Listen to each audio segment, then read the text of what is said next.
एक रात की बात है। माता कौशल्या जी को अपने महल की छत पर किसी के कदमों की आहट सुनाई दी। उनकी नींद खुल गई। पूछा, कौन है? मालूम पड़ा सबसे छोटी बहू यानी शत्रुघ्न जी की पत्नी श्रुतकीर्ति जी है। माता कौशल्या जी ने उन्हें नीचे अपने पास बुलाया। श्रुतकीर्ति जी आई, चरणों में प्रणाम कर खड़ी रह गई। माता कौशल्या जी ने पूछा, बेटी श्रुति, इतनी रात को अकेली छत पर क्या कर रही हो? क्या नींद नहीं आ रही?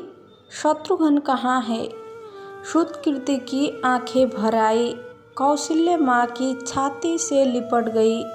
बोली, माँ, उन्हें तो देखे हुए 13 वर्ष हो गए। सुनकर कौशल्या जी का हृदय कांप गया। तुरंत आवाज लगाई। सेवक दौड़ आए। आधी रात ही पाल की तैयारी हुई।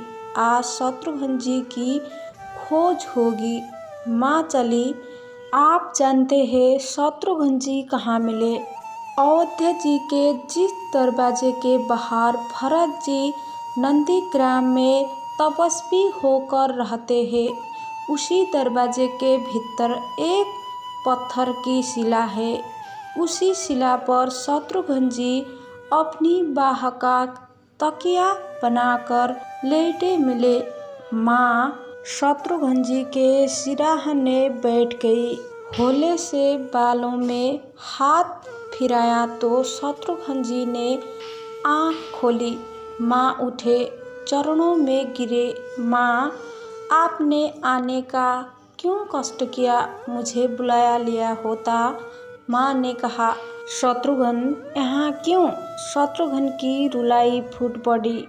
बोले, माँ, भैया राम जी पिताजी की आज्ञा से वन चले गए।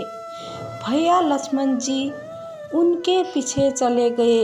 भैया भरत जी भी नंदीग्राम में है। क्या ये महल, ये रथ, ये राजसी वस्त्र विधाता ने मेरे ही लिए बनाया है? शत्रुघ्न जी की बात सुनकर माता कौशल्या जी निरुत्तर रह गई। देखो, क्या है ये राम कथा? ये भोग की नहीं, त्याग की कथा है। भगवान राम को 14 वर्ष का वनवास हुआ तो उनकी पत्नी सीता जी ने भी 14 वर्षों का कठिन वनवास संघर्ष स्वीकार कर लिया। परंतु बचपन से ही बड़े भाई की सेवा में रहने वाले लक्ष्मण जी कैसे राम जी से दूर हो जाते? माता सुमित्रा से वन जाने की आज्ञा लेकर जब लक्ष्मण जी पत्नी उर्मिला के कक्ष की ओर बढ़ रहे थे तो सोच रहे थे कि माँ ने तो आज्ञा दे दी, परंतु उर्मिला को कैसे समझाऊंगा, क्या बोलूँगा उससे? यही सोच विचार करके लक्ष्मण जी जैसे ही अपने कक्ष में पहुँचे तो देखा कि उर्मिला हाथों में आरती का थाल लेके खड़ी थी। उर्मिला जी बोली, आ मेरी चिंता छोड़, प्रभु श्री राम की सेवा में वन को जाओ। मैं आपको नहीं रोकूंगी। मेरे कारण आपकी सेवा में कोई रुकावट ना आए, इसलिए साथ जाने की जिद भी नहीं करूंगी। जो बात कहने में लक्ष्मण जी को संकोच हो रहा था, परंतु उनके कुछ कहने से पहले ही उर्मिला जी ने उन्हें संकोच से बाहर निकाल दिया। वास्तव में यही पत्नी का धर्म है। पति संकोच में पड़े उससे पहले ही पत्नी उसके मन की बात जानकर उसे संकोच से बाहर कर दे। लक्ष्मण जी प्रभु श्री राम के साथ वन में चले गए, परंतु 14 वर्षों तक पत्नी उर्मिला ने एक तपस्विनी की भांति कठोर तप किया। वहाँ वन में लक्ष्मण जी प्रभु श्री राम एवं माता सीता की सेवा में कभी सोया नहीं। परंतु उर्मिला ने भी अपने महलों के द्वार कभी बंद नहीं किए और सारी रात जाकर उस दीप की लौ को बुझने नहीं दिया। मेघनाद से युद्ध करते हुए जब लक्ष्मण जी को शक्ति लग जाती है और हनुमान जी उनके लिए संजीवनी बूटी का परबल लेकर वापस लौटते थे, तो बीच में अयोध्या के ऊपर से गुजरने के दौरान भरत जी ने उन्हें देखकर कोई मायावी राक्षस समझा और उन्होंने हनुमान जी को बाण मार दिया, जिससे हनुमान जी गिर जाते हैं। तब हनुमान जी सारा वृत्तांत सुनाते हैं कि सीता जी को रावण हर ले गया, लक्ष्मण जी युद्ध में मूर्छित हो गए हैं। ये सुनते ही कौशल्या जी कहती है कि राम को कहना कि लक्ष्मण के बिना अयोध्या में पैर भी मत रखना, राम वन में ही रहे। माता सुमित्रा कहती है कि राम से कहना कि कोई बात नहीं, अभी शत्रुघ्न है, मैं उसे भेज दूंगी, मेरे दोनों पुत्र राम सेवा के लिए ही तो जन्मे हैं। माताओं का प्रेम देखकर हनुमान जी की आंखें से अश्रुधारा बह रही थी, परंतु जब उन्होंने उर्मिला जी को देखा तो सोचने लगे कि ये क्यों एकदम शांत और प्रसन्न खड़े हैं, क्या इन्हें अपनी पति के प्राणों की कोई चिंता नहीं। हनुमान जी पूछते हैं, देवी आपकी प्रसन्नता का कारण क्या है, आपके पति के प्राण संकट में है, सूर्य उदय होते ही कुल का दीप बुझ जाएगा। उर्मिला जी का उत्तर सुनकर कोई भी प्राणी उनकी वंदना के बिना नहीं रह पाएगा। उर्मिला बोली, मेरा दीप संकट में नहीं है, वो बुझ ही नहीं सकता।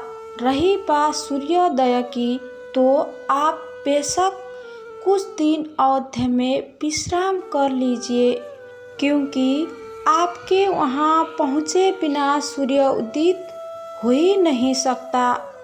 आपने कहा कि प्रभु श्री राम मेरे पति को अपनी गोद में लेकर बैठे हैं, जो ऐश्वर्य प्रभु श्री राम की गोद में लेटा हो, काल उसे छू भी नहीं सकता। ये तो वो दोनों लीला कर रहे हैं।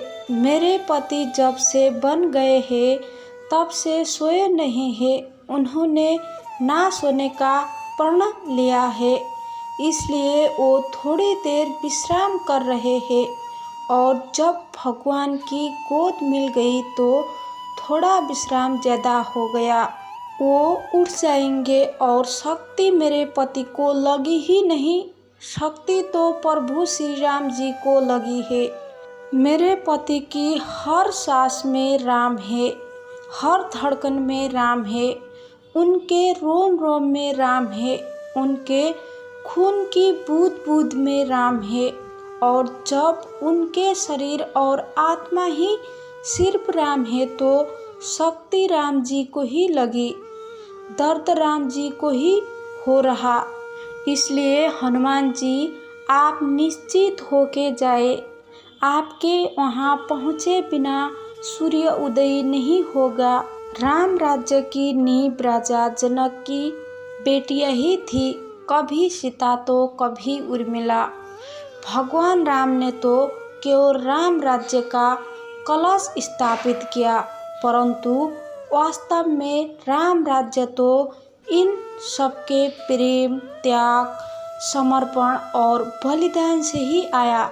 लक्ष्मण सा भाई हो, कौशल्या माई हो, स्वामी तुम जैसा मेरा रघुराई हो, नगरी हो अयोध्या सी, रघुकुल सा घर ना हो, चरण हो राघव के जहाँ मेरा ठिकाना हो त्याग भरत जैसा, सीता सी नारी हो, लव कुश के जैसी संतान हमारी हो, श्रद्धा हो श्रवण जैसी, सबरी सी भक्ति हो हनुमत के जैसे, निष्ठा और शक्ति हो।